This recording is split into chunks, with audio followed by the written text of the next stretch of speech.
Good morning, guys. How is everybody? Today I'm going to make a video about my latest obsession in the Department of Food Science. I mentioned in my last video that I am becoming more and more intrigued with fermented foods, learning about just the relationship between foods and the human body, specifically where it applies to the gut health, our gut microbiome, good friendly bacteria, and just learning how different foods, like I said, the relationship between food and our body. So in my last video, I was talking about how sleep affects our overall health in more ways than we really are even aware. And one of those ways, I didn't mention it because honestly, at the time that I made that video last week, I didn't know it. This is something that I read about and study about and learn about all the time when I have downtime. It's a hobby and it's a passion of mine right now. So I actually, within the last few days, turned over this piece of information, and I think it's the coolest thing ever. Our microbiome has a circadian rhythm. So the little guys in your gut, your bacteria, they have a night and a day, and they sleep when we sleep. When our body goes to rest, the bugs in our gut go to rest, and you want bugs in your gut. I think most people know this by now because it has been a kind of trending topic. People have been talking about gut health, especially with the rise of Plexus and a lot of probiotic products that are on the market. That's really brought a lot of public attention, even for people who are not consumers of those products. It has still brought just gut health and probiotics and the need for good friendly bacteria. It kind of brought that to the public eye, and so that's something I'm really grateful for. Even though I'm not a Plexus consumer, I really appreciate that the work that they've done in bringing that to the public's attention. So yes, our gut, the bugs in our gut, our bacteria, our microbiome has a circadian rhythm, and all those little bugs, they go to sleep when we go to sleep, they rest when we rest. They actually, some scientists believe that they pretty much like exercise when we exercise, like when we put good healthy stress on our body, right? Like exercise stress isn't necessarily always a bad thing. When we put good positive stress on our body, it puts positive stress on the bugs in our gut, and it helps them to get healthier as well, just like us. So I'm gonna try really hard not to make it sound like I'm like super fond of these little guys in our gut, like they're our pets or something, because that's just, there's a line. That's just a little gross. But I'm fascinated. I am so fascinated. I can't believe, like, I knew that the human body was complex, like more complex than I'm aware. Kind of like, you know how it is when you know enough to know how much you don't know? That's where I am. I know that there's a lot that is over my head, that I have only started to, reach the top of the iceberg, the tip of the iceberg when it comes to just uncovering the wealth of information about gut health and about friendly bacteria and microbiome. So for starters, one of the things that I have learned is simply that microbiome is pretty much the terminology. It's the same as bacteria. I always kind of used to wonder, like I knew what bacteria was, but I would hear people say microbiome, and I would just play along and be like, yeah, I completely 100% exactly know what that means. And I always kind of wondered, like, are they talking about something different than just bacteria? No, it's bacteria. The thing is so biome, I think, is synonymous with bacteria. Maybe somebody who's actually a food scientist will watch this video and comment and let me know and correct me if I'm wrong. But I think that biome actually is the same as bacteria. I think they're pretty much synonymous. But then microbiome, of course, micro means extra, extra tiny, small. And so they are so small, microbiome are so small that many of them are smaller than your average human cell. So because of this, we actually have a good, healthy, balanced, colonized gut that's full of microbiome. You actually have more microbiome in your body than you do regular human cells because they're so tiny. And a good, healthy, like I said, balanced, colonized gut that's operating efficiently, that's, getting its probiotics, it's getting fibers and fruits and vegetables and all of that. Just a really good, healthy gut. We usually weigh about 3 pounds. And it's some people are starting to refer to it as like the invisible organ or a second brain. And that's crazy. That's so crazy. But listen, every other part of your body is controlled by the command center that is the brain. Your body doesn't just independently do something without having been controlled, without having been told by the brain to do it. Everything is controlled by the brain, except your invisible organ, that is your 3 pounds of good, healthy, colonized, microbiome, your gut. And I'm not talking about the big intestine or the small intestine. Those are not invisible organs. Those are actual organs. But I'm talking about like the fecal matter that inhabits it. Again, I'm going to try really hard not to make it sound like I'm fond of these little guys, but the little guys inside of you, the little bugs in your tummy, the everything that is residing in a good, healthy intestine.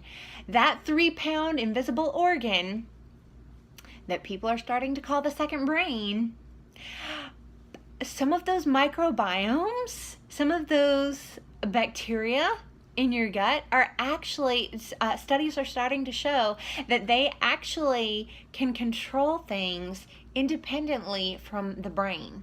So that's why it's some people are starting to refer to it. Scientists are starting to refer to it as a second brain because it is its own command center.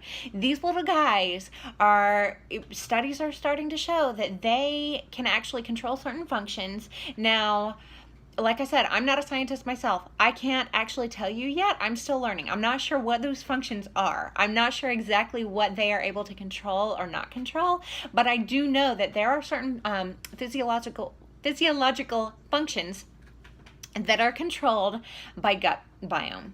And that to me is just the coolest thing. Like, I really have to check myself to not get too excited about poop. But you know what?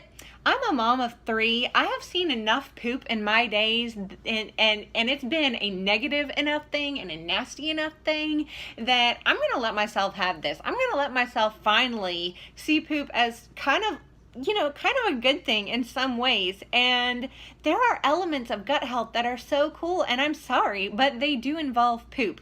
So I'm sorry to bring that up in this video, but it's the truth, okay? If you don't want truth, don't go to the internet, because the internet is full of truth. So now that I've explained why I get so excited about good, like, gut bacteria, microbiome, exactly what microbiome is, why it's a big deal. Now, what got me started researching all of that, what got me started, just being excited about all of that, learning about that as much as I could, was simply because, like I said in my last video about sleep, I am very excited about fermented foods. I think that fresh food, when I see fresh produce come into my house, I get so excited. It's like Christmas to me. And a few days later, when I'm starting to see some little rotten spots here and there, and I'm having to, cut some bad spots off, some things are starting to mold or get rotten, that makes me so happy because I know that we are eating fresh, real, alive food. It is good to see rot on your food. It is a good thing. Now, you want to try to utilize that food before it all rots, like I said. if I see something starting to, go bad, I'll cut the spots off and we'll eat that up. We're not going to let it go bad. But my point is, I just get so excited about food that I know is alive and full of enzymes and full of probiotics. And now some foods do naturally contain probiotics, yogurt, things like that. And some foods, the fiber from them, so like pretty much any fruit and vegetable, the fiber from them, once you consume that food and it gets into your gut, then it does turn into probiotics, because your gut, the good bacteria in your gut starts to break it down and starts to kind of ferment it in your gut, and it starts to turn probiotic in your gut. But what I have been doing lately, and just have been blown away by how much fun I've been having, has been helping food to ferment, helping food to release those probiotics before consuming them, because then they turn into powerhouses of probiotics, and it helps you to have just the best colonized gut, and it helps you to feel good, it helps you to sleep good, it helps you to eliminate well, it helps you to have energy, it helps you to have mental focus, just, oh my gosh, you name it. I mean, I am somebody who, without going into details, I have had some issues with bowel-related things that I don't really want to talk about in this video, but I've had some issues with bowel-related problems, and to the point that I, was at the doctor about 3 times for it, and they were starting to talk about surgery. And I mentioned in a previous video that I was just really disillusioned, because I know that I do not need this surgery that they wanted me to have. It's like, it still just kind of makes me mad thinking about it. It's so stupid. But I knew that, like I said, I knew enough to know there was a lot I didn't know, but I knew that there was a lot to be said for gut health. I didn't know why, I didn't know some of the details that I know now, but I knew there's a lot to be said for gut health. Surely I can figure out how to heal my gut and how to get this over with without having the steroids that they're giving me, without looking at surgery. Like, this is ridiculous. And so I came home from that 3rd doctor visit, and I decided, you know what, I am going to really crack down on this. I am going to research, I am going to start fermenting, I'm going to start consuming probiotic rich foods. And so the first thing that I started with was water kefir. A lot of people talk about kombucha. I think that's kind of really more popular. It's more in the public eye, and kombucha is great. It is a probiotic-rich from food, and it is great. But the reason that I like water kefir more than kombucha is because, from what I understand, just like there's good bacteria and bad bacteria, one of those bacteria is candida, and there is good candida and bad candida. And so kombucha will actually eat all of your candida. And it does recolonize your gut with some other things, but the candida is gone, from what I understand. And somebody feel free to comment below and correct me if I'm wrong, but from what I've read, this is what I understand, is that kombucha will actually eat all of your candida. Whereas water kefir will just eat the bad guys, and your good candida is left there. And like I said, you're recolonized, just like with kombucha, you're recolonized with good bacteria. The bad bacteria gets replaced. Or sometimes when you eat probiotics, or take them, even if you're just taking a supplement, when you put probiotics in your body, sometimes the good bacteria will eat the bad bacteria. Sometimes it doesn't actually consume it. It just gives your body a leg up in fighting it. So it's not always a case of good bacteria coming in and eating the bad bacteria. Sometimes it's just helping your body do what it needs to do in order to kick the bad bacteria in the butt. So my preference is water kefir, just based on that simple understanding, which could be incorrect, but from what I have read, kind of like I said, I have just reached the tip of the iceberg. I know there's so much more to be learned in the department of food fermentation and microbiome and gut health, but from what I understand, that is the case. And so that's why I prefer water kefir over kombucha. and also just because I happened to have access to water kefir grains, and so that's kind of where I got started. I jumped in with water kefir, and then I started making sauerkraut. Sauerkraut is so easy to make, and I personally love sauerkraut. I love it on hot dogs. I love it in potato salad. I love it on everything. I love sauerkraut. And so I started making that. And when I started to see, just from those simple things, the water kefir and the sauerkraut, I started to see changes. I started to see that those problems I was having were starting to improve, and I also was starting to lose weight. I was starting to shed some of my post-baby belly. You know, like I wasn't necessarily working out or anything. I mean, chasing toddlers and a baby all day is kind of its own workout, but I wasn't doing anything different other than eating clean and getting plenty of probiotics through just water, kefir, and sauerkraut. So I started getting super excited, and I was just like, well, what else can I make? Because this is so easy. Sauerkraut is so easy. Water kefir is so easy. Surely there's some other stuff I can do. So I want to show you, this is my water kefir. And this one is banana and orange flavored. So, but I want to show you, this is something that I have absolutely fallen in love with. It is fermented red onions, and I've tried it with white onions as well, and those are good too, but my favorite is fermented red onions, pickled onions. I mean, it's purified water, like some apple cider vinegar and a little bit of pure cane sugar and a little bit of pink Himalayan sea salt. So easy. You put it in a jar and let it sit on your countertop for a few days, and you release the gasket so that the gases that are building up in the jar, that pressure that's building, they can be released so your jar doesn't shatter. So every like day or so, you just it's called burping. You burp your lid, you let those gases out.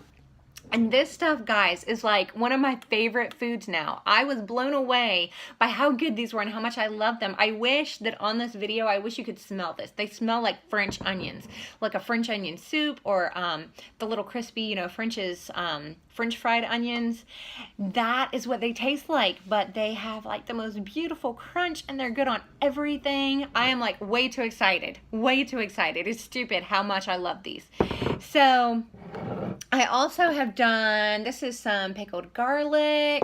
This is some, I haven't tried these yet, actually. These are green beans prepared like dill pickles. So dill and garlic and salt and a little bit of sugar in there with green beans instead of cucumbers. So I'm really excited to try those. And here I have some pickled ginger.